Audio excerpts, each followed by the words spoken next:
Welcome back to Real Phonies, where we take a love for movies and television and we combine it with very little knowledge about movies and television. I'm your host, Christian. Joined with me, as always, are my co-hosts, Joseph. Yellow. And Jehu. We're here to discuss I didn't watch Creature Commandos, so the first to me... Right. It's the first James Gunn movie since he's taken over. Right. First entry into the DCU, Superman. It had another name at one point, but I don't remember what that was. It was a good call to just revert back to Superman. I think it was going to be Superman Forever. Oh, yeah, definitely Superman is a better answer than that. Yeah. That's a better title. Directed by James Gunn, starring David Cornsweet as Superman, Nicholas Hoult as Lex Luthor, Rachel Brosnahan as Lois Lane, a fuck ton of other people. There's, a bunch of other people, but those are the big three. They're the ones doing the press tour. It's a Superman movie. Superman fights Lex Luthor. There's, I think that's it. I think it's just Superman fights Lex Luthor is the movie. That's all you need to know. What do we think of this movie, y'all? I mean, I can't even be coy about this. I loved this. Like, saying it's better than Transformers is such a disservice. It's just better than almost anything. It's a good-looking movie. It's a well-acted movie. It's a movie with a thing to say. It's a movie with a few things to say. If you're someone who's thinking, I don't want to see this because I have superhero fatigue, it has things to say about that. It is loaded. It hits the ground running. I should say, I really want to tell this story. I know that Joseph doesn't like for Ian to be mentioned on the podcast anymore. It better be a good story to keep it in. But I feel like this is such a real phonies thing. Like, this is almost our premise. When we met beforehand at Mellow Mushroom to hang out a bit before we went to see the movie. And most of the conversation there was us cutting promos on how many trailers are on movies. Just talking so much mad shit about that. And I'll forgive you two guys for not knowing this, but Ian should have known and I should have known from my years in projection that when there are these like corporate sponsored things like that thing was, there's no trailers on them. Yep. So we missed like the first 4 minutes of this movie because we were know-it-alls. Yeah, but I will say, to that point, this movie does a really cool thing, I think, where they released like those 4 minutes. Right. Like 2 months ago, and never said it was the opening of the film. And that's what I mean. It's just such a way to hit the ground running. It hits the ground running with Superman hitting the ground after getting his ass kicked, which is, one of the main complaints of Superman. Oh, he's not interesting because nothing can harm him. Well, this movie starts with, yes, we can. Yes.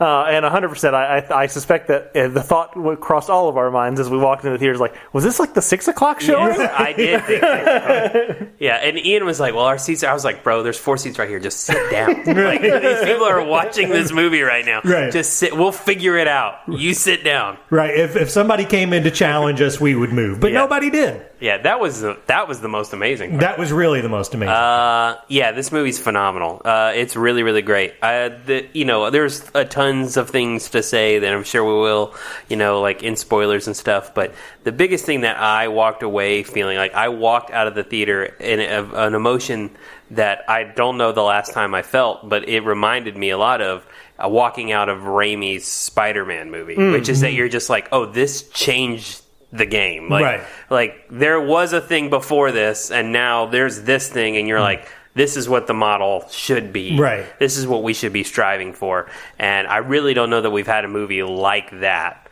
that is so unafraid to be a comic book movie. Like, it does not sacrifice itself for the audience. It doesn't, I'm making a comic book movie for the 21st century and it has to be kind of dark and gritty. It's like, no, this is what it is. Either you like it or you don't. We are not going to do you any favors. And I personally really appreciated that. And it also says, hey, you've watched around 40 of these in the last 15 or so years. We don't have to explain to you what a superhero movie is. We don't have to explain to you how this works. You know it. Here we go. And even before we started recording, we were just discussing, there's only been a handful of actual Superman movies in the last 20 years. I personally love that it does you fucking know this guy's from Krypton. He's an alien. He crashes lands. He becomes Superman. You don't need to know all that other stuff. Like, Right. you already know it. We don't need to show it. You know that before you know Long Division. You know what I mean? 100%. Right. Yeah, way better than Transformers. Yeah, I mean, I don't have anything more to say about it than you guys have already said. But I think the individual pieces are all great. Like, casting is great, performances are great.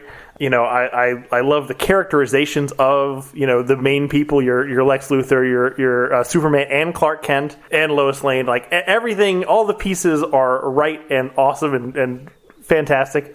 Great choice to reuse or essentially do a more dramatic riff, which is crazy to say, on the John Williams theme for the music. But I think kind of what I think you were alluding to, one of the things that hit me though is that this movie in so many ways just felt like a release in a way that you know, I think we've all been waiting for our whole lives, in the sense that and you know, to me, I would say, like, this is a movie that's just for the four of us, the four of us, the official and unofficial phonies. But, you know, I think James Gunn is positing that that's not true. This is actually the Superman that people want and that people need. And it's just, it was honestly so surprising, even though we talked about it a lot before this one came out, about, like, what his influences were and, like, you know, all the things he said about this movie coming into it, about what kind of movie it was going to be. Because I just didn't think they were going to make a movie like this. I didn't think we could do a fucking optimistic Superman movie where he's, like, you know, earnest and wants to help people and believes in people and like is just fucking Superman, and is the Superman that I think, you know, we have always wanted to see on screen, and obviously James Gunn has also always wanted to see on screen. So there's just something about having that realized that's just, like, I can't describe how satisfying you can, like, breathe. Like, it's like a weird. It's like, for some reason my butthole has been puckered. For my entire life, because I haven't had Superman be Superman.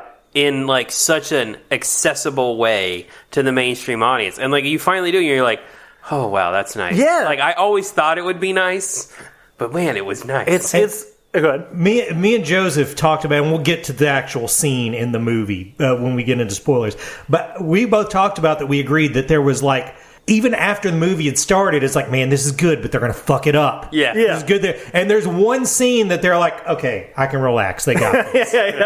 The only other thing I was going to say, that kind of on the same note, is I know you were saying, like, how kind of brave it is to just come out here and, like, have, like, no grit, no overly serious overtones and just, like, pessimism, whatever, in it.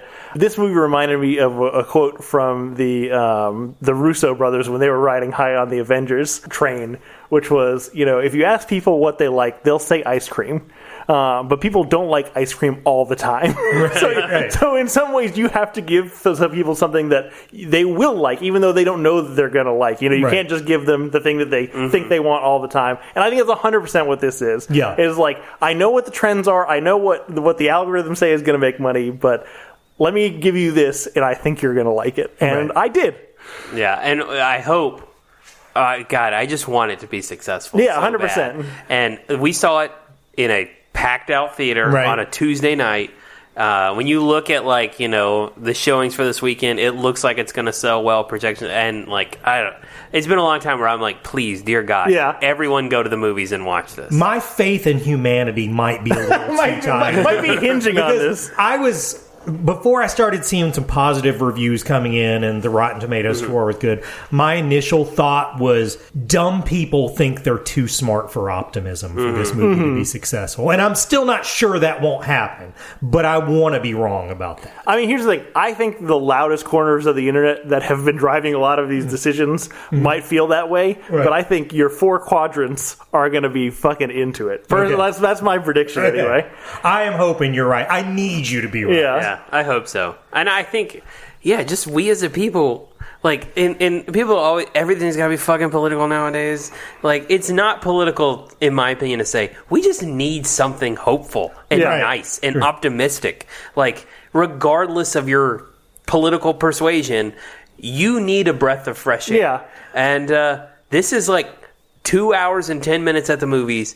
And you're going to walk out, you're going to have a smile on your face. You're going to feel good for the next couple of days. I didn't even know if I was going to bring this up, but since you said politics, I will say that. MAGA nitwit Dean Cain, who played Superman for 5 fucking years, came out today and said, I don't know if they should have called Superman an immigrant in this.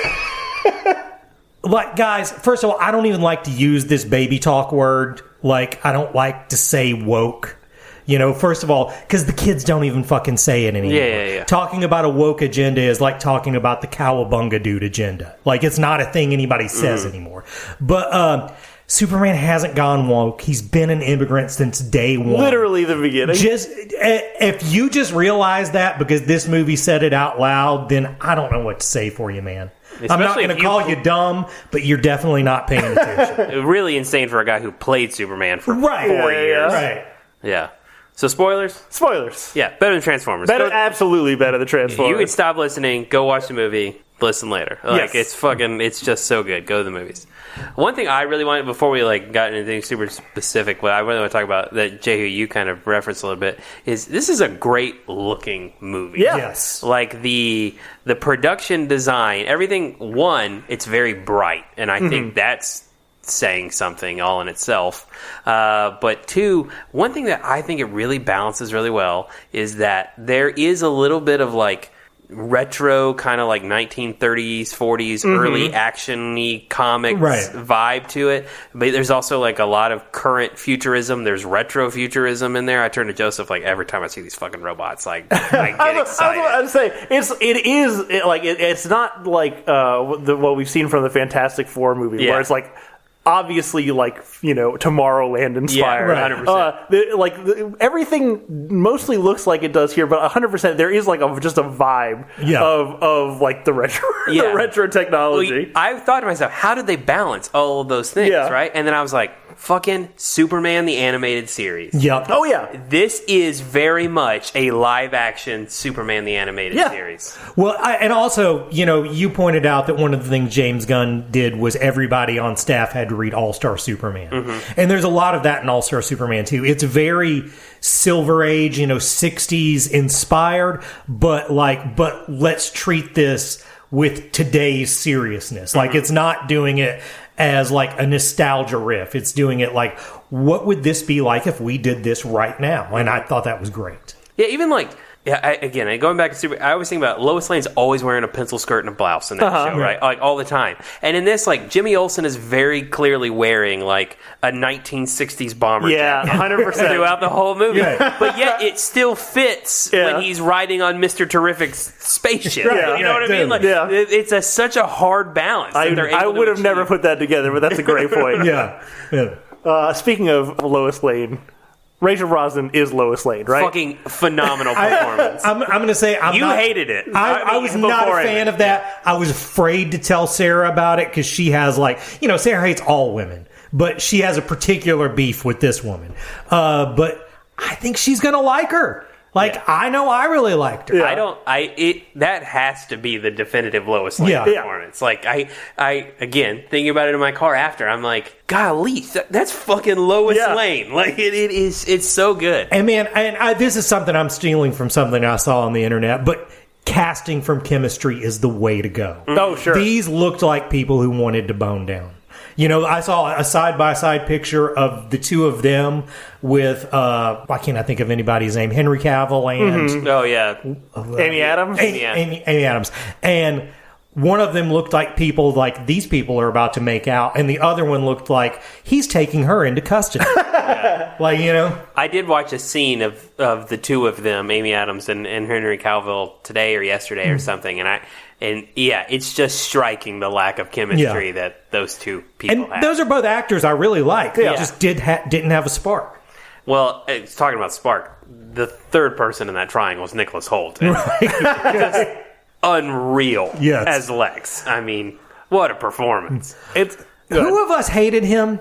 Ian hates him. I'm on and off. I think you hated him at one point, didn't you? I watched The Great. I've been on board since The Great. He's so good in The Great. I know I didn't love him, but I'm super on board now. I mean, and I don't want to detract from his performance because I think he is like really good in it. I think he gets the part, but it's also like the best characterization of Lex that we've ever seen. Right. And I love, like, even from the first scene that we're getting, I think about in the DC universe, Batman is like the police and the detective, and Superman is the firefighter, right? He's reactive, he puts out fires, whatever. And so I like that the opening scene of this is Superman putting out the fire of this random guy that's trying to destroy the fucking city. And you see from Lex's point of view that this is just like one piece in his puzzle. You know what I mean? Like this is a trial. It doesn't matter if it's successful or fails. It's information, and it goes into whatever part of my master plan is coming next. And just playing Lex as the chess player, even more so with him like literally calling out numbers and letters and numbers for the next moves. It's immediately I'm watching it and I'm like, does he have some sort of chess grid in front of him? Because I'm thinking like knight to e5. Yeah, exactly. Like the way he's calling it out. What's really, I think, works too about this movie, you said something about dumb people thinking they're smarter than them. Yeah. I think that's very apparent. Like, it's a comic book film. It's about a guy who has basically no weakness whatsoever. We don't have to make it obtuse. Right. It's 4 small acts, and 3 of those acts are just... At least the first 2 is Lex just setting traps for Superman, and it doesn't even. You don't even have to catch him. The first one is I need to find the Fortress of Solitude. I need him distracted. The second one is I need him distracted. I need to kidnap Krypton. Then he puts him in prison, and then at the end it's like Lex's envy and rage and all those things overcome the logic because Superman just keeps winning. Right, but like. That is a great formula to tell a Superman story. Yeah. Because it highlights both of their strengths. Exactly what you're talking about. Lex doesn't need to win the fight because his other goal is over here. Right. I just think it's a genius way to do it. Not that we ever do anything chronologically, but I think about the end of this movie where, there's Superman makes an honest appeal to Lex, like explaining why I don't think I'm better than you, and I am as human as anybody, and literally, like legitimately making an appeal to be like, and you could be this way too.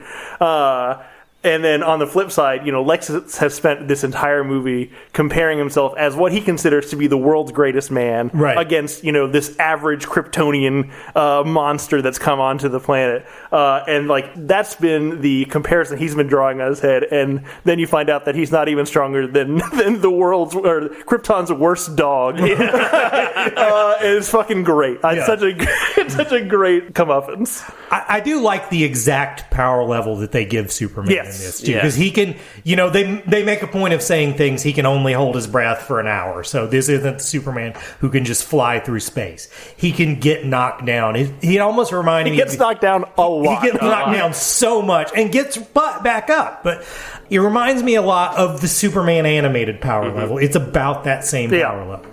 It does remind, Superman's, of course, only ever gotten more powerful. Right? Like, that's, he originally couldn't fly. He could just jump over buildings, and then they didn't want to animate that. It was easier to just make him fly.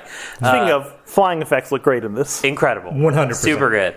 It does feel like we've kind of returned back. This is like returned back into a simpler concept of Superman. Right. Yes, he is pretty much impervious, but he can he's going to get hit, but he's always going to get back up. Right. And people on the internet, what I really loved is the way they marketed this movie was they showed you things and allowed you to make assumptions based on what you saw that just were completely wrong. Right. Like, there was a trailer where you see him use laser vision and then you also see him with his eyes, like... And so a lot of people on the internet were like, why does it fucking mess up his eyes when he uses laser vision? And of course, that's not the case. Something else happens. But, like... The same thing with the opening of the film. You would never know this. It just allowed you to assume a lot so that when you came into the movie, it all still felt new, even if you hadn't seen it before. Well, also, the trailers lead you to believe he's fighting this big faction of other superheroes. And in fact, there's 2 different factions and a rando unassigned. So, that's also something they sort of misdirected you on. Mm-hmm. What did we think of the Justice Gang? I love it because James Gunn can't fucking help but put a team of superhero misfits together. And so he just made it the Justice Gang of like the most random ass fucking B and C list DC superheroes, and It worked for me. That was one of the things I was going to say to kind of, I don't know, it was something we already talked about, but it's also a great movie at just like being the movie and not like, you don't have to explain every fucking thing that happens in it. You don't have to explain where this Fortress of Solitude came from, why there are fucking robots there, how the Justice Gang got formed, why it's those specific people. Where's Hal Jordan? Who gives a shit? It's exactly what it is, and it serves exactly like you get what it is. You don't need background. Right. You don't need like what's the precipitating event of why there's so many superheroes. Exactly. Yeah. We've just watched the Marvel Universe build that. We can just assume something similar. Yeah. I loved the Justice Gang. I was in the bag for this. This is very much based on a comic called Justice League International. I can tell James Gunn 100% is chomping at the bit to make that movie. That's where specifically that Guy Gardner characterization comes from. And basically what it was is a couple of writers decided they were tired of, if you have Hal Jordan in your book, every move you make, you've got to run by the Green Lantern office. If you have Guy Gardner in the book, they don't really give a fuck about Guy Gardner. You can completely change his personality, which they did, and they made it into this guy that's in the movie. Yeah. I think Nathan Fillion is incredible as Guy Gardner. It's so good as Guy Gardner. And I mean, I usually hate when you get cute with stuff like, for 20 years, people have been saying Nathan Fillion is Hal Jordan. He should be Hal Jordan. And James Gunn to say, okay, he's Green Lantern, but he's a different Green Lantern. Feels a little cute. 100% correct. We've just been wrong about him. Right. It's a better use of his talents. Yeah, 100%. This is a better casting than 100% is Hal Jordan. But to me, Mr. Terrific steals it. Very good. God, what a great characterization and great performance. He delivers like the deadpan seriousness perfectly. I think if anyone walked away from this being like should be featured in more stuff. I think. I mean, I feel like that guy's been on the verge for a while because he's in First Class as a very memorable character. 15 years ago. And then he gets a good point. He gets fucking killed off unceremoniously, and then never comes back to get being to do the one guy who should not be killed. 100%. The one guy who's impossible to kill. Also, I kind of think he sort of makes a good Batman for this Superman. Yeah, fair enough. He's not the world's smartest asshole. That's good. He's the smartest guy. That is good. Yeah. He definitely Mr. Terrific in this as a Batman. And I love the way they play that in the idea that because we were talking beforehand, like who's supposed to be like canonically smarter, Lex Luthor or Mr. Terrific in like the comic books. And I like the idea that like they're like comparable levels of intelligence, but Lex is just like entirely reckless. Like he doesn't give a shit about the consequences or who it could possibly hurt or how it could damage, as long as it does what he wants it to do. If you've got two people in a fist fight who are of equal skill, the one that's not afraid to spend the night in jail is going to win. Exactly. Yeah. What did we think about the Superman clone, the Ultraman? I mean, how early did we know it was a Superman clone? I mean, almost immediately. Yeah. I was only confused as to how it was going to play out. Was it going to be an alternate universe Superman? Was it going to be Bizarro when we saw it? Yeah, I don't want to try and interrupt. As soon as we got to I thought it was a clone. As soon as we got to like the pocket dimension, I was like, "Oh, it's probably Bizarro." Yeah, it's definitely Bizarro. I was like, he figured out a way to travel between dimensions, and he just recruited Bizarro. I was a little bummed when it wasn't that. I did not have on, as the kids say, my bingo card that he was going to be Superman who looked like Revenge of the Sith Anakin.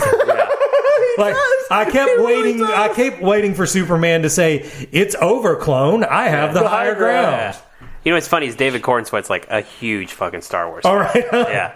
My most liked thing on TikTok is I commented on a video of his once because he does he can quote the last like 10 minutes of A New Hope perfectly.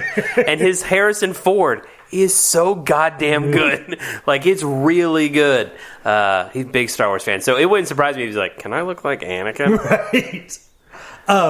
I want to say I do think that still is Bizarro and can be Bizarro in the future. He goes through the black hole. I was like, oh, that's our Bizarro origin story. Exactly. He's going to go make Bizarro World and then come back. Yeah, I thought that too. So, we're all over the place, but trying to get back sort of online.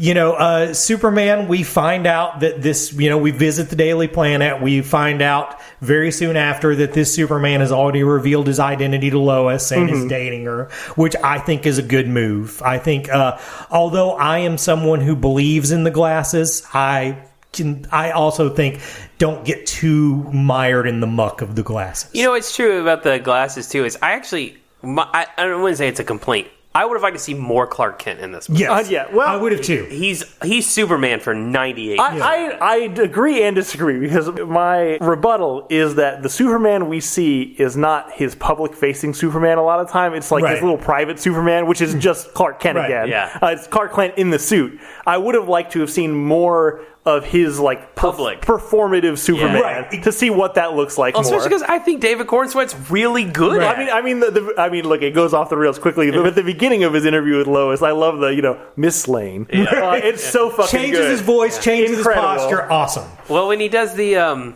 even when he's in the Daily Planet, he's got the messy hair and the glasses on, and you're almost like, it kind of looks like a different guy. Yeah, it does kind of look like a different guy. I mean, I've told you guys that I've proved Clark Kent Superman can work, right? Was it Zooey Deschanel? No, this is me. Oh. Me as a person. When I first started living the life, eyeglasses technology was not what it is today. Neither was contact technology. So I had these contacts that I could basically only wear for about 8 hours without being in agony.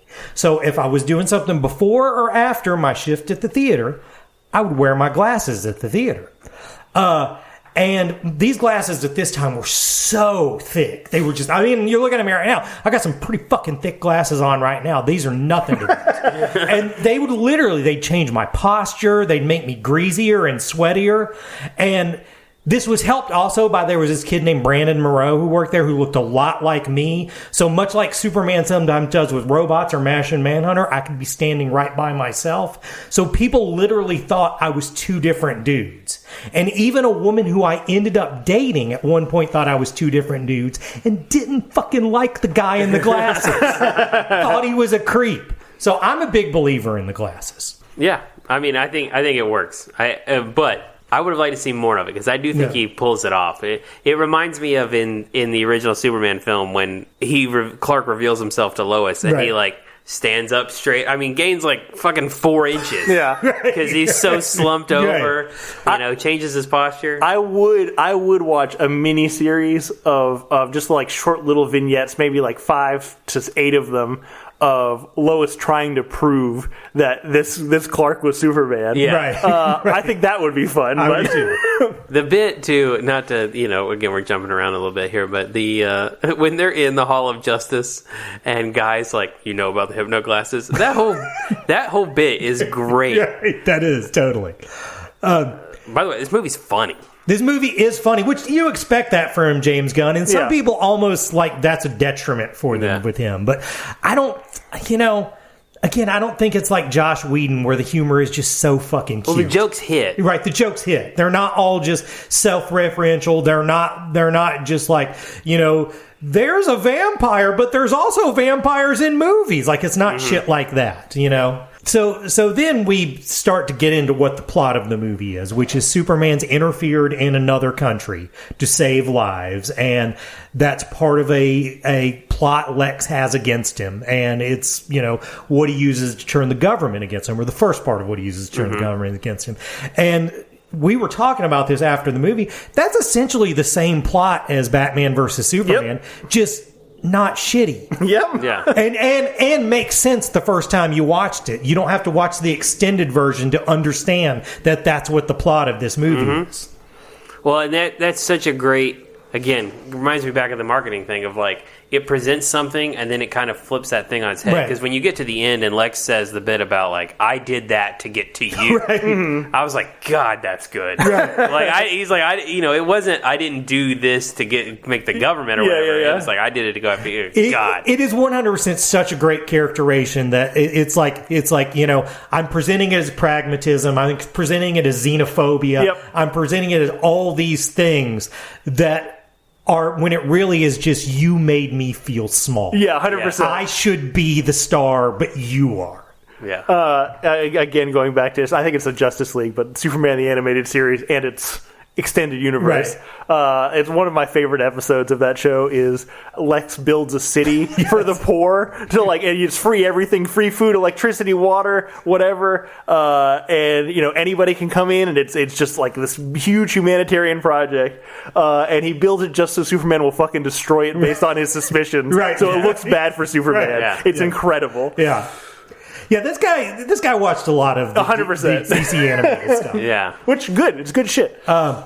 So then we get to the other point of Lex's campaign against him, which I think is the best point, which is he reveals something that Superman doesn't know, that his parents sent Superman to Earth to take over. Well, how do you feel about that? I thought it was great. I also think it's a little nod to his brother's shitty movie. You remember the movie about the super kid who comes to Earth? Brightburn. Yeah, Brightburn.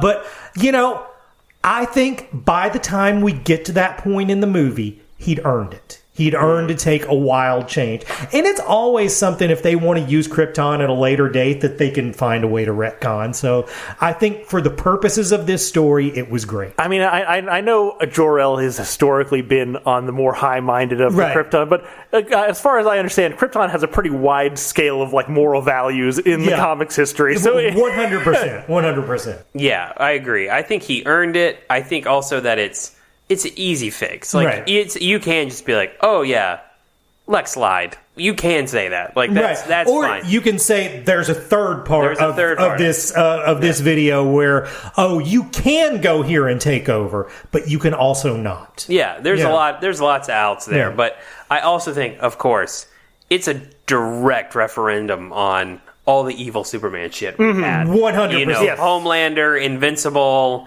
all of these things, even Brightburn, it's 100% he's referencing the only Superman stories we've been telling for fucking 10 years. So you bring me to a good point.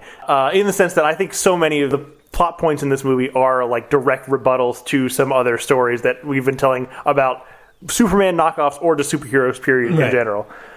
We talked about it at the very beginning, but for people who aren't super in the know. So James Gunn wrote and directed this movie, but he's also the co-studio head of DC now, and he is directing the whole. He's the Kevin Feige. Yeah, the Kevin Feige. So I mean, he's in charge of the whole slew of whatever comes out of DC films and media for a good while, until they fire him. And it's definitely, to me, very intentional on his part that Superman is the first movie out of the gate for this. There is a moment in this movie that I think is the thesis statement for this movie and potentially for the universe that he's building, where it's Lois and Clark sitting down chatting, and Lois is that's the difference between you and me is I'm gonna fucking ruin this quote because I've only seen it one time and I can't find a clip online. But, I question people, I question everything. But you want to believe in people. You just see people and believe that they're beautiful. And Clark says, maybe that's the real punk rock. And I really genuinely think that is the fucking heart of this movie. And I think it is the selling point of what he's this is what we're going to be doing from now on. And I love that. That's exactly what I want. Yeah. Because it is. To your point, again, the loudest voices on the internet are telling us this is childish bullshit. And I think it is the punk rock take to be actually, you know what? This is kind of fucking cool. Let's be nice to each other. Yeah. I mean, there's just a certain sect of people that, for whatever reason, they believe that Superman needs to be an asshole.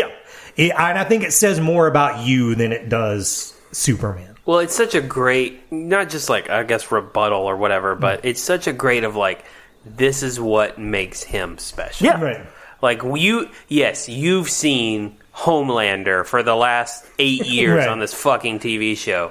But he is not Superman. As much as you want to compare the two because their powers look similar, yada, yada, yada, he's not the same. And this is why Superman chooses better. And I just got, we need that shit. 100%. And, in this, really, it's almost like he's fighting the boys. Yes. He's fighting that kind of snarky cynicism, And to be fair, I mean, I know you know this, but there are stories, there are Superman stories, and what happened to Truth, Justice, and the American Way that is kind of directly that message, right? Which is what I thought this movie was right on the nose. And I love that we didn't go that direction. I love that we didn't feel the need to hit it head on. Right. It's like we're gonna hit it in the small points that matter, and you'll get it. You'll get that that's what the point is, instead of having to do a whole thesis on actually maybe it's okay that we don't have Supermen that kill everybody all the time. Right. Maybe it's nice to believe that if you did have ultimate power, you would chill the fuck out and help people. If you weren't thirsty, you'd help somebody else get a drink. Yeah.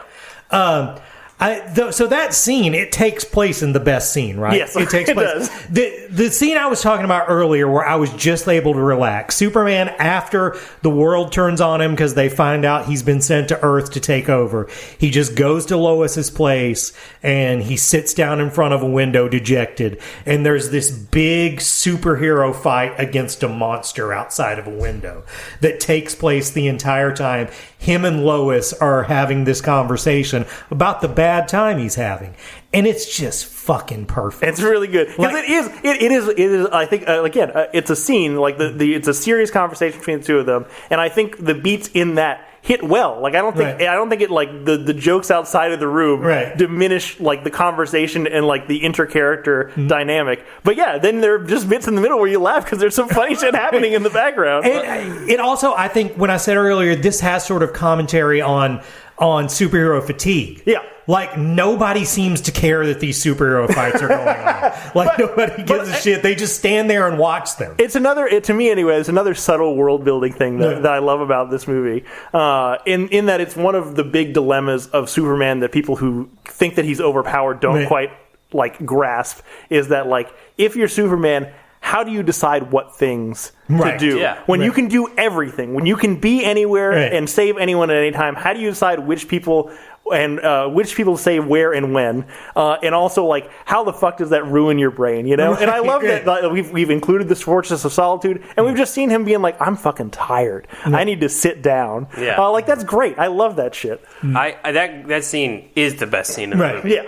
And it's great for all the reasons you guys said. What I love about it, a couple of things just to add on, is that I do think that it is a great bit of both the real world and the world that these people are in, which is that stuff's gonna go on and it's gonna happen, but that doesn't mean you can't also do this thing. Right. And the way to make, again, going back to the Raimi Spider-Man, the way you make these movies continue going in the future is you have to learn to combine the two. You can't just be one or the other. Right. And that scene is we can do both. Right. It can be goofy, over-the-top superhero-ness while also being a quiet, intimate moment between these two characters.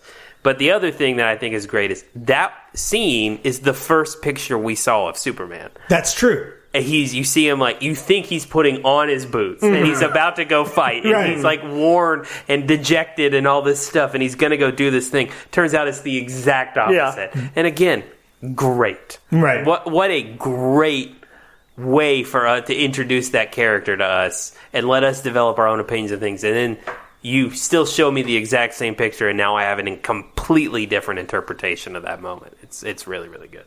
Yeah, that also, I think that's the earlier scenes were good, but that's also the scene where we really land the Lois and Clark romance. Too. It's very much because superhero romance is so often in movies just you just cram this in here because you think it has to be in here, but this movie doesn't work without it. Yeah, this movie doesn't work without the whole supporting cast. This movie does not work without Jimmy Olsen. Jimmy Olsen is fucking cool in this, and he kind of solves the whole thing. Mm-hmm. Yeah. He's a very important cog to it.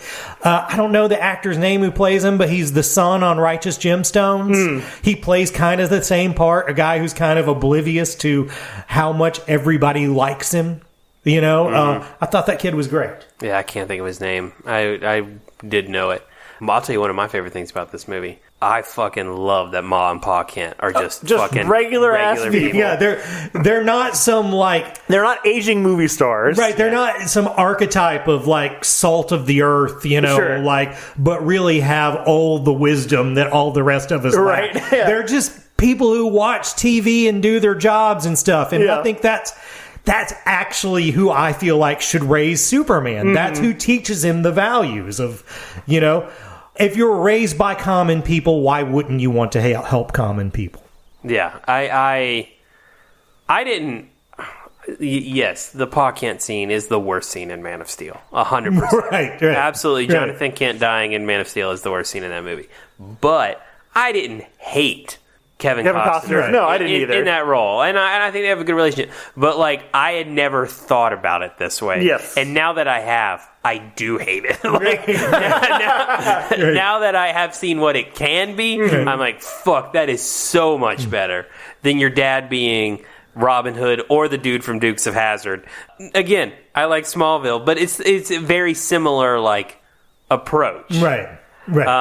And I just think this is just so much better. Yeah. Now, look, I have seen Constantine too many times for Pa Kent not to just be the guy who drinks all the water. The frightening supernatural priest, but, I still enjoyed it. It's funny. Always thirsty. In my quest to just rewatch the shows I like over and over, I'm in the middle of a Deadpool rewatch, and I literally just watched the episode where that actor kills his brother so he can sell his gold mine, and then ends up getting killed himself because of his guilt of it. You talking about Justified? No, I'm talking about Deadwood. Deadwood. I thought you said Deadpool. He 100% said Deadpool. Oh, I meant Deadwood. He's also in Justified. He's also. I mean, he's on House. He's one of those guys that once you start noticing him, he's everywhere. I always appreciate when he doesn't have to play a weirdo because he has a weird eye. Yeah, maybe I have a dog in that race. I always wonder. I can't tell if he just does that, that's natural, or that's a thing that he chooses to do. I mean, it may just be something he can do. Yeah. In situations. Speaking of dog, fucking Crypto rocks. Sure. How have we not got to Crypto before this? Steals the show. Yeah. I've long said that I feel like Batman movies without Robin, I'm done with it. I need Robin and things. I didn't know I needed Crypto in a Superman movie. I don't want another one without him. He fucking needs to be there. What Superman says. He's not even a particularly good dog. It's a great bit. Yeah. It's more of a foster situation. Having said that, the cameo for Supergirl is unnecessary in this movie. But I like that it does contextualize Crypto a little bit more. It does. You know what I think that was? I think that was weaning us off the end credit scene, because the real end credit scene in this was that. That's the one that sets up for the next thing. The end credit scenes we get in this are basically nonsense. Yeah. Jones, have you read that comic? It's based on Supergirl Woman of Tomorrow. I have not. That's Tom King, right? Tom King. It's pretty good, but basically what it is it's True Grit. And you're like, oh shit, that means Supergirl's playing Haley Steinfeld? No, she's playing Jeff Bridges. She's Rooster. It's going to be a pretty fun movie. Yeah. I think that movie I have high hopes for. I think Millie Alcock does look the part. She looks great as Supergirl. And, I wasn't upset for her inclusion in this movie. It just doesn't add anything to it. But it does. The explanation for Crypto is great. Yeah. And I do think it's a better approach. I appreciated that the end credits weren't set up for the next thing. Of course, you get the setup in there. Right. I think that's the next movie. I think it comes out next year. I think it's already in the can. Look, we shat on Joss Whedon a lot over the last decade, but the shawarma scene is correct. That's what the end credit scene should be. 100%. Yeah, 100%. If you stay till the end of it, it's a nice little treat. Yes, you don't have. It's not required watching. You don't have to lose 15 minutes of your life to credits. Yes. Yeah. So again, jumping around, Superman turns himself into the law. Turns out to be a terrible idea. He gets taken to a pocket dimension where he's imprisoned by Metamorpho, who's making kryptonite against his will. Which was the most predictable plot point. Right. Crypto is also in prison, which is horrible, but also really funny. Yeah, chasing Krypton squirrels or something like that. Yeah, they have him chasing Krypton squirrels, and just to infinity. That's hilarious. Which sits up with also one of my favorite things, Chekhov's Cryptos. If you imprison Crypto, then you have to break Crypto free, and then Crypto has to tear ass, and that is lots of fun. Well, with that whole bit is really great. I mean, there's some really dramatic moments there. The Lex shooting a guy is really goes to show you how much of a shitbag this guy is. All that's one thing, but what it does is it allows you to tell in a Superman movie why the world needs Superman. Right. They're missing him. Right. And shit's going bad real fast. Right. Even though there's all these other people who can do all these amazing things, he's the guy that has the mindset to do it. Yeah. Of course, you get breaks out, you get to Ma and Pa Kent scene, which I love. And then, of course, at the end, Superman wins. And you get a really great banter between him and Mr. Terrific, I'm doing important stuff, man. It's a great line. Yeah. And I just think... And that's exactly what I mean. And that, I think that's a funny Clark Kent line. Right. But I still wish there was a little bit more Superman in this movie. This is really charming. That line is really good. Someone else could have delivered that exact same line, and my all eyes could have rolled out of the back of my head. But he nails it. I think I don't know other way to say it, but he is the right choice. Sure. And we didn't even know he was there. You didn't even know of him. Look, guys, I have a history of over-evaluating things right after I saw them. I once said that The Crow was better than Star Wars. I don't really think that anymore. But this guy might be my favorite Superman. I mean, Chris Reeves, that's such a part of me coming online as a child. But... man, this guy's just the best. He's the Superman I've always wanted. I said that after we left this movie. This is the Superman movie I always wanted. Yeah. And again, I don't want to detract from the performance because I think that he absolutely delivers that. But I think a big part of that is just it's the best characterization of Superman. Right. It's the best characterization of all of these characters that we've seen ever. Right. No, 100%.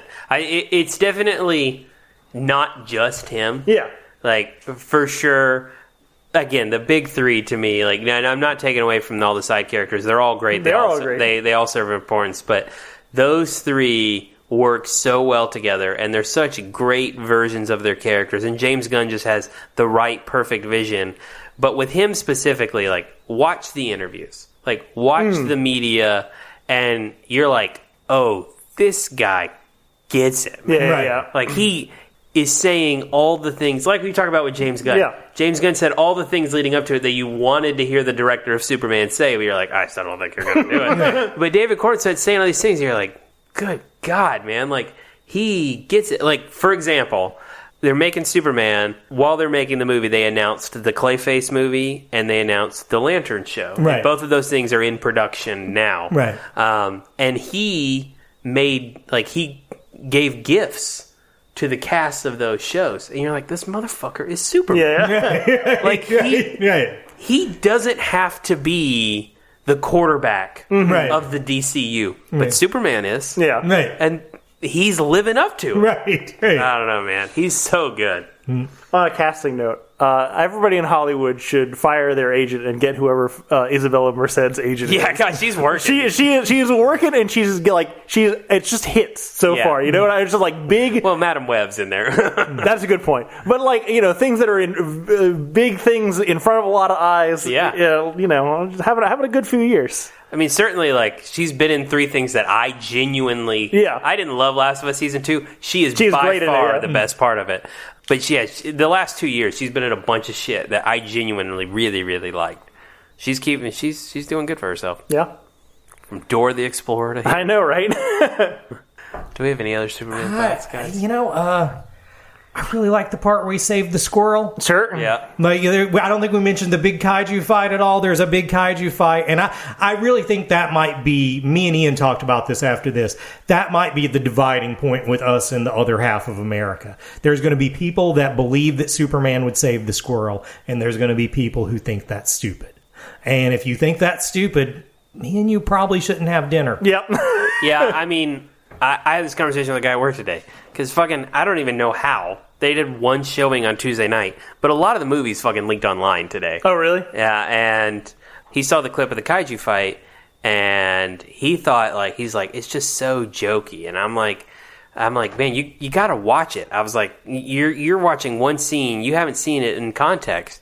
I was like, Superman's, legitimately very upset. Right. In this scene. And he's like, he doesn't seem that way at all. I was like, because you're not watching the whole fucking thing. You're watching it in 16 pixels. Yeah. And it also typifies that even though he's the most powerful one, the fight's still harder for him because he won't kill. He's trying to find a solution that isn't just punching this thing to death. I was like, these guys are able to kill it quickly because they just want to kill it. Right. And Superman doesn't want to do that, number one, make the fight harder for himself. But number two, he's not happy with them. Right. With their solution. I was like, yes, again, to the point you're making, that scene alone is a characterization of Superman that I want to see. Yes. If that's not what you want to see, then we're probably different. Also, barring the fucking Batman, what superhero movie isn't jokey? Yeah. Like, what kind of complaint is that? They're all jokey. Yeah. This is a very comic booky movie. I also, kind of after watching this, I kind of do wish the Batman was in this universe. I would love to see that dour, charmless, humorless Batman interact with this Superman. I think not going to happen, of course. Right. I have thought the same thing, too, that at this point now, fuck it. Right. Just let him be Batman. They're roughly the same age. Yeah. There's people have fucking photoshopped it with the two of them standing together and are like, it looks pretty good standing side by side. I do think that's got to be the next one, right? Like, Batman's got to be the next thing you really take a chance at. Right. If you're going to really get this off the ground. I hope we do Batman like we did Superman, where the world is fully realized. He's had the sidekicks. We don't need the origin of any videos. They're all in Arkham Asylum right now. I mean, videos, villains.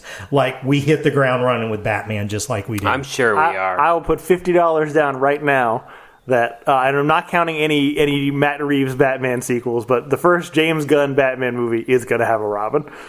Oh, I think it not only will have a Robin, I think we'll be on, like, when they announce Gods like and Monsters, I think Robin? we'll be on, like, Damian. Yeah. When they announced it was going to be Damian. Now, I think some of those plans have probably changed. I do think that's the movie James Gunn is writing right now, though. I don't think he's going to direct it, but I think that's the one he's writing right now. I hope he keeps directing Superman. I just loved this. Yeah, I mean, that would be the next question, I guess, is what do you if James Gunn, what character would you like to see James Gunn do next, or do you just want him to make a Superman sequel? I mean, going into this, I would have said Authority, but, man, there's plenty of guys who can do cynical. I want this guy doing this. I don't know if, at this point, I trust anybody else with this. Yeah. Man, I can't think of... I just want more Superman movies. I just want more things just like this. Yeah, I want every 2 years to be there to be one of these things. I mean, I want there to be a Batman movie that I want. Like, that's the thing that I have hope for now is, like, you've made the Superman movie that I want. Well, please make the Batman movie that I want. Like, I want... We said it multiple times, right? Like, it seemed like Superman the animated series, obviously the comic books, even Smallville are big inspirations for the story they told in this movie. Make the Batman the animated series. I take that back. There's one specific thing I want James Gunn to direct. Now that I know that he is also deep in the weeds on the DC animated universe, I want him. What? Young Justice. No. I want him to direct a Booster Gold movie that's just the episode where Booster Gold is, like, doing all these, like, other saving things while the Justice League proper is fighting some super villain and, like, gets no credit at the end of it for it. It's a great episode. I think that would be really fun. Booster Gold's in the Justice League International. He's one of the B-listers in there. There you go. Yeah, I think it is merely a matter of 5 years or less when Booster Gold is going to be. Right. Yeah. That character is born to be written by James. It seems like it. Yeah. Superman, better than So much better than We talked about it for a really long time. I really hope everyone goes and sees it and enjoys it. Yep. All right, fellas, what have you been watching last however long? Let's see here. I realized that I talked about watching Nosferatu on a plane, but I never actually talked about watching Nosferatu at all? Nosferatu. That movie's pretty good. I mean, I don't think it's, like, great. You gotta kind of be into Robert Eggers shit. And I don't always know that I am. Right. I've watched all of his movies. I really like The Witch. Not a big Lighthouse guy. And this is more Witch than it is Lighthouse. Right. So I still haven't seen The Lighthouse, and I know I need to just so we can. I wonder for you if that fits into a category of media that I have a special connection with, which is things that I don't know that I like, but I think about all the time. Yeah, no, it's in there. It's definitely in there. I won't spoil it for you, but there's shit that you just will never leave your mind. this movie, one, is shot beautifully. Have you watched it? I haven't watched it yet. I don't know how they did it. It's not in black and white, but it is almost feels like the whole movie's in the moonlight. I thought it was in black and white, so that's fair. It's shot really, really well. But, the whole concept of making a Nosferatu movie is in itself weird to me. Right. And if people don't know the story of Nosferatu, is they made a movie in the 20s and the 30s. Very early on in making movies. Where they did not have the rights to make Dracula. So they made the exact same story. They just didn't call it a vampire or call it Dracula. They give him a different name. Count Orcon or something, whatever. He's a count in... Orlok? No. Orlok. Count Orlok. He's a count in Romania who wants to buy land elsewhere, and he gets an Englishman. It's the same thing. And they got in a lot of trouble. So you couldn't watch it for a long time because it got like erased from history. So to make that again, it's hard not to be like, I've seen a lot of Dracula movies since then. We've made it a lot. But, it's fine. There's this weird thing, too, where I believe it takes place in Germany, but like, Aaron Taylor Johnson and Nicholas Hoult are the most British. Like, more British than I've ever seen either of them. But, that Skarsgård guy loves playing a creepy dude. Yeah.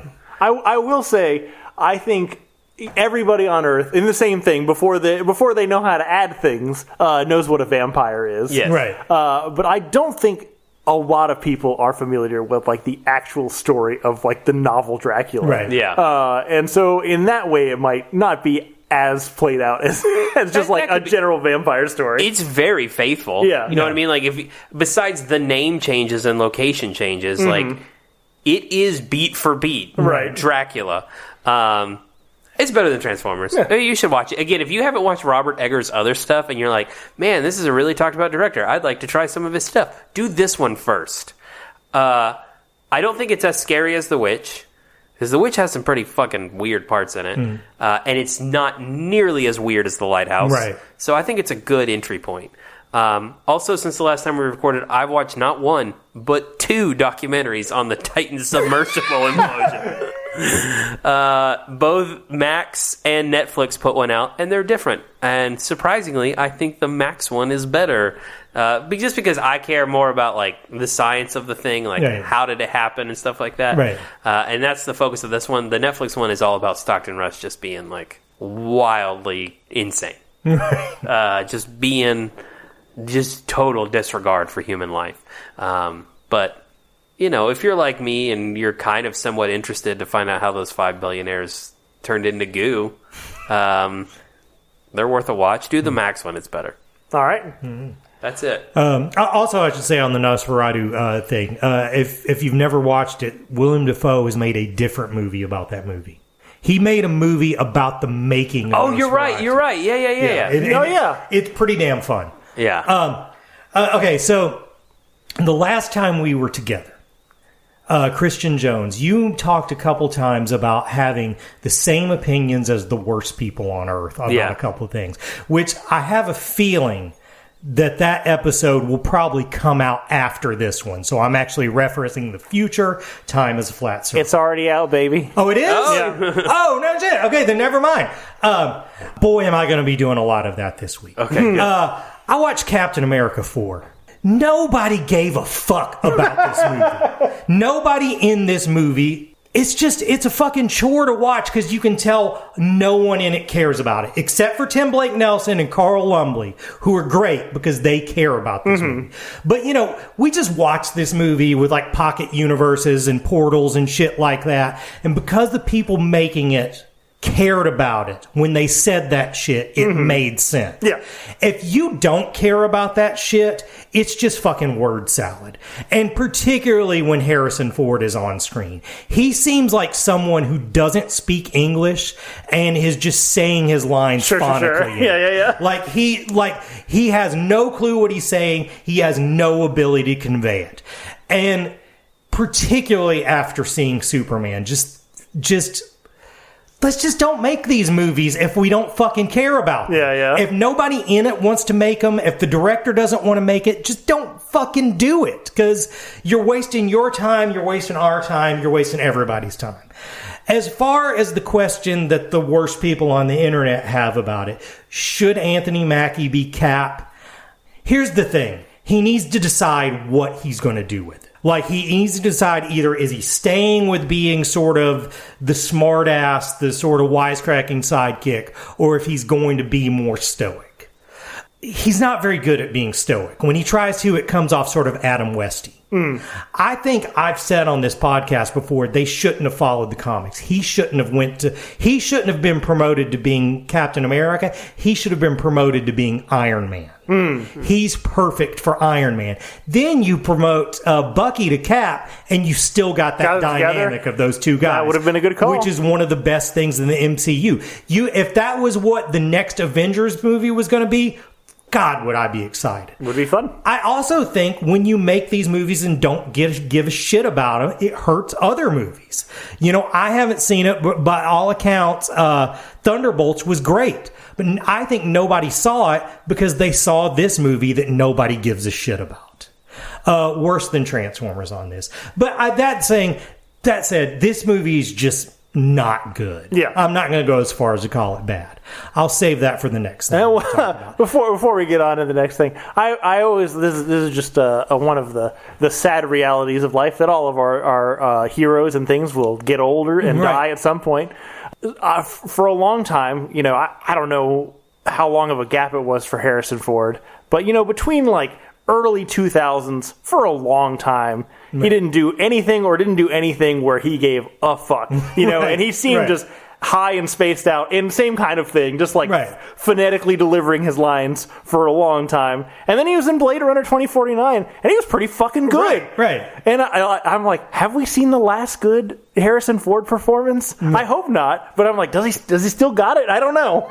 We never know. I don't think he's bad as Thunderbolt Ross. I think he's actually think he does try in that movie. I think he's way better than everybody else. Carl Lumbly, he gives it a go too, but I'd say everyone over 70 in that movie is better than everyone under 70. Right, I agree with that. I also said, I forgot to mention this part, if you're going to keep Cap as the smartass, then his sidekick needs to be a straight man. It doesn't need to be another smartass. Right. Well, that's how it worked in Falcon and the Winter Soldier, right? Like, you had Bucky being there being stoic. Right. Yeah. So the last time we talked, I talked about how, which you guys pointed out, I do a lot. I had rewatched True Detective Season 1. And I heard good things about Season 4. I'd heard it being a spiritual successor to the first one. And I thought, you know what? I'll give it a go. This is the Jodie Foster. It turns out people will think that a spiritual successor just means they reference the first season. 100%. My God, this shit was worse than Transformers. And you know what? This is not the fault of people in it that don't care. The people in it didn't care about it. The people in it do care about it. They just weren't given anything. Jodie Foster, and I can't think of the other girl's name now, but they both are good. They're good at their part. The problem is, unlike Hart and Cole, there's not really a dynamic between them. There's not one side to the other side of the coin. They're both the same thing. They're a burnout alpha male cop that is supposed to be edgy and new because it's a girl playing that part. And that's not. I've already read Greg Rucka. I know what that's like. I'm fucking bored by it. Here's the thing. If you're planning on watching this, I'm about to spoil this. Are you guys planning on watching? I don't give a shit. Okay, good. Carcosa turns babyface in this. Do you guys remember what Carcosa is from the first one? It's the weird cult that all the rich guys are allegedly sex trafficking people in, and the Yellow King sex torture and kills people in this. In this one, there's these scientists who kill a lady, and then the scientists all get killed. We don't know that the scientists killed the lady till the end. The mystery is the scientist gets killed, and it's tied to this lady who gets killed. Well, it turns out that they had killed this lady, and this group of cleaning ladies who worshipped Carcosa kill the fucking scientist. That's right. This is science versus faith. And we didn't need that again. We covered that in the Audis. We have roughly 250 hours of fucking Battlestar Galactica and Lost that covered that shit. Battlestar Galactica came down firmly on the side of faith. Lost was ambiguous. It was kind of faithy, but also maybe it was just faithy in a science thing. If this one maybe would have came out on the side of science, I could live with it. But it says nothing to do. And I feel the worst part is this is a female-led, female-made thing. And man, I don't know if coming down on the side of faith in 2025 is a great move for chicks. Can women have cuck energy? Because that's what this had. I kind of came out of this almost like, should women be allowed to vote? Like, can they hold property? Thank God I watched Superman to restore my optimism. But this is shit. This is so much worse than Transformers. It's the worst season of True Detective. What about season 2? Season 2's better than you remember it. Granted, I'm in the pocket for season 2 because it's a stealth adaptation of a James Ellroy book. I've never hated season 2. It's just different. It's just wildly different. It's not good. The only part... I think what makes it bad... Here we are. I think what makes it bad is the ending is too neat for a Noir story. The ending ties up everything too well. But this one does the same thing and worse. Yeah. But I would say the scene where Colin Farrell's character beats up the bully's dad and then threatens to come back and butt fuck him is better than every second. Oh, yeah, 100%. Colin Farrell is one of the best parts of the whole series. Really I just want to backtrack just a minute. People should watch Thunderbolts. I did see that movie, and it is very good. As soon as it's available on streaming, I'm not going to pay a fucking dollar for it. I was going to watch it on the Friday it got pulled from theaters. It is a little bit of a bum. It is more of a bummer than Superman is for sure. But it's very good. That's it. Sorry, I didn't know if you were... No, I'm done. Is that it? I'm sorry you've been watching so many bad things lately. Well, I've also been rewatching Deadwood, which I think might be the best TV show ever. Fair enough. It's definitely the best Jehu show ever.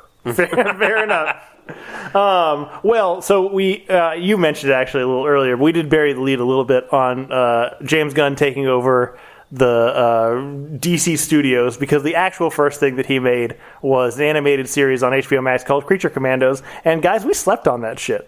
You like it? It's fucking good. Yeah. Did either of you watch any of it? I watched like the first 30 seconds and found myself not caring at all. I had forgotten about it until I saw that guy who plays General Flag's dad in the Superman movie. Yes. You know, like, oh shit, I need to go back and watch that. Talk about people being typecast. That dude just putting superheroes in handcuffs, man. What are you gonna do? I mean, look, it is James Gunn's whole shtick. You know, it's not particularly new ground in the sense that it's a bunch of fucking misfits who maybe don't want to be superheroes that find family in each other and reason to do good things. And that's like, it's fucking Guardians, it's fucking whatever that other fucking movie he made was. It's the same shit. But I don't know if the characters are well written. They kind of they space it out where, well, you know, there's a general arc. The first and last episode are kind of about the big larger things. Then each episode focuses on one individual part of the Commandos, and it's short, it's sweet, and I think it's really good. I really enjoyed it, and I know I enjoyed it because I blew the fuck through it in like 2 days. James Gunn's Creature Commandos. I don't think anybody watched it, but it is better than Transformers, so I recommend it. I think the second season comes out fairly soon. I think they wrote them like really close together, and animated together. And the only other thing I watched is a thing that I was very skeptical on, which was the second sequel to 28 Days Later, 28 Years Later. It came out a couple weeks ago. So, you know, I would say historically, this podcast is very much in the pocket for fucking Alex Garland. The last, 4 years, I'm like, oh, are we? You might be wrong. I'm not sure. And, you know, so much of this movie, there's so much shit on the internet. Like, you know, we brought back the original people. We brought back... I can't think of the director's name. You talking about Danny Boyle? Thank you, Danny Boyle. Yeah. Danny Boyle, Alex Garland reunited, and there's like this whole thing about the whole thing shot on iPhones. I'm like, oh, this doesn't sound good. This has all the elements of just like a train wreck for money. Right. It's actually pretty fucking good. Right on. I don't know what it looks like to film on iPhones versus any other thing, but if you've watched the original 28 Days Later anytime recently on a good TV, it looks like dog shit. Right. And it doesn't matter what resolution you watch it at. That's just how it was fucking filmed. Yeah. And it was made on whatever phone we were using. 100%, exactly. And I mean, it very much contributes to kind of this like guerrilla it works cinematography effect. And I think they re-accomplished that the same way in 28 Years Later. I think Aaron Taylor Johnson is really good in it. I really like his character. I like the world they've generally set in. I mean, I don't know. It's not like brand new ground. We did Fast Zombies in 2002, whenever it was, and we're doing some of the same tropey bullshit that we've done since then. But it's pretty well executed. My main complaint about it is the first half of the movie is a movie. The second half of the movie is setting up a series. Right.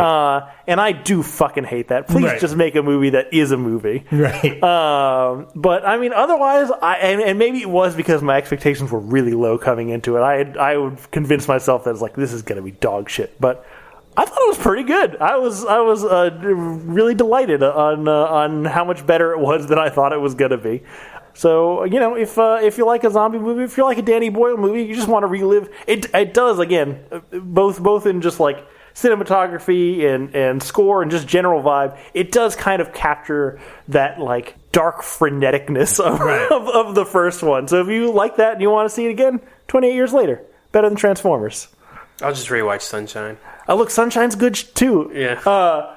One of the things that I do think is a disservice, and I don't know what the fuck happened to this guy, but it's the same composer that did 28 Days Later and Sunshine, which have, I mean, like, iconic stuff in them. Like, you don't know that you know them, but if you heard them, you know it. And it's a totally different guy doing the score, but they do, like, they clip one track from 28 Days Later at the end of this movie. It's like, oh, fuck, this movie could have been better if we did that the whole time. But, it's still better than Transformers. Cool beans. We've talked a lot. All right, well, next time, who knows? Maybe Craven. I mean, I've already watched half of Craven, so that means I should probably want to do Craven because I'm halfway done. But after watching that half, I don't need to watch the other half. We can do whatever the hell we want. I mean, Fantastic Four will be out. Yeah, I'm very excited about that. Yeah. So whatever is either hottest or least hot, we will do next time. I like that scale. Yeah. All right, well, thanks to everybody for listening. Please rate, subscribe, tell your friends about the podcast. If you want to get in touch with us, you can reach at realphonies@gmail.com. You can also follow us on Facebook and Twitter at realphonies, and on Instagram at real_phonies. Thanks to Zach Evans for art and Brian Velasquez for our theme. We'll see you guys later. Later.